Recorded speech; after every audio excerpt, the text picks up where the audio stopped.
Deputies quickly responded to the Econo Lodge Motel in Palm Coast and reports of shots being fired. 2 men were arrested following reports of gunfire at the Econo Lodge on Kingswood Drive in Palm Coast. Flagler County Sheriff Rick Staley. Witnesses described the suspects, which deputies quickly apprehended. After a thorough investigation, including a search warrant and detectives, 2 arrests were made, and they were taken to the Green Roof Inn for booking. 19-year-old James Everett of Orlando reportedly fired 2 shots after a man on a second-floor balcony pointed a firearm in his direction. Surveillance footage confirmed the man, identified as 22-year-old Stephen Hyatt of Palm Coast, had received a firearm from his room during the confrontation. Sheriff Staley says the investigation continues to determine why these subjects from Orlando and a Palm Coast resident were doing at the Econo Lodge and what was really going on that triggered this violent attack. We were very fortunate that no one was struck by the bullets and no innocent bystanders were injured or killed. I commend the witnesses that heard something, saw something, and called us, providing great descriptions that allowed deputies to quickly apprehend the suspects.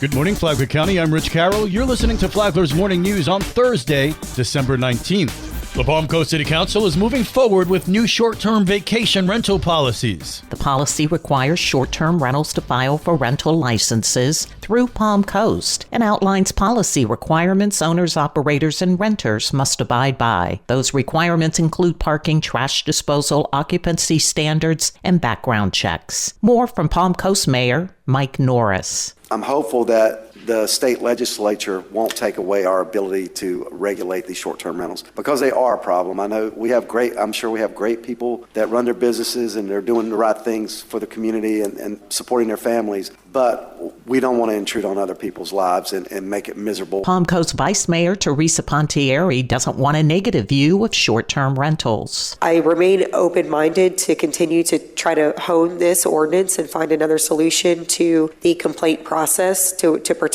identity. I don't think that that's the way right now. There could be a way. I think that there probably is. We probably just need to think about it a little bit more. But if the city were to contract out a management company, they would be subject to public record requests. So that wouldn't help us. Councilman Ty Miller says being fair to neighbors should be a priority too. I just wanted to open discussion about the number of people again. It seems that's on everybody's mind in the room. I feel that once we exceed 10, your neighbors, you may have signed up for it, but your neighbors didn't necessarily sign up for it. And I think it becomes difficult when there's that amount of people in a neighborhood. It's a residential neighborhood, and it just makes it difficult for people to live. Once the ordinance is approved by a second vote, it will go into effect March 3rd. For Flagler's Local Morning News, I'm Karen Johnson. This local news is a service of Flagler County's Toyota dealer, Beaver Toyota, here to wow you.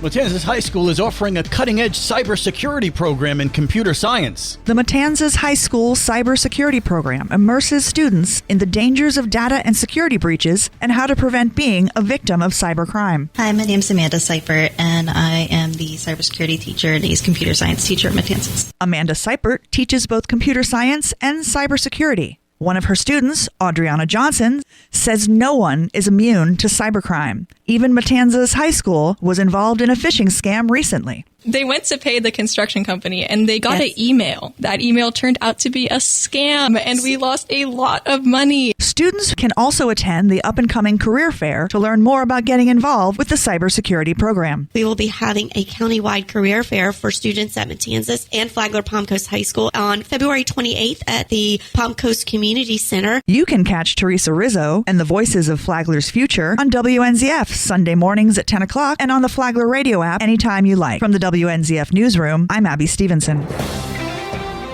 In other news, Flagler Beach City Hall will be closed today and tomorrow due to significant water damage discovered during roof restoration. Staff will relocate operations to the Wickline Center and other city facilities. Signs will direct visitors accordingly. Late fees for utility payments will be waived through January 1st, 2025. Updates will be shared on the city's website and Facebook page. And finally, a new event will be added to the annual Palm Coast Open, held at the Southern Recreation Center. The event now features a women's 35K tournament alongside the men's 15K. The Palm Coast Tennis Open is a 15-year tradition, and past tournaments have welcomed legends like Andre Agassi and Riley Opelka. And now you're up to date on Flagler's Morning News. I'm Rich Carroll.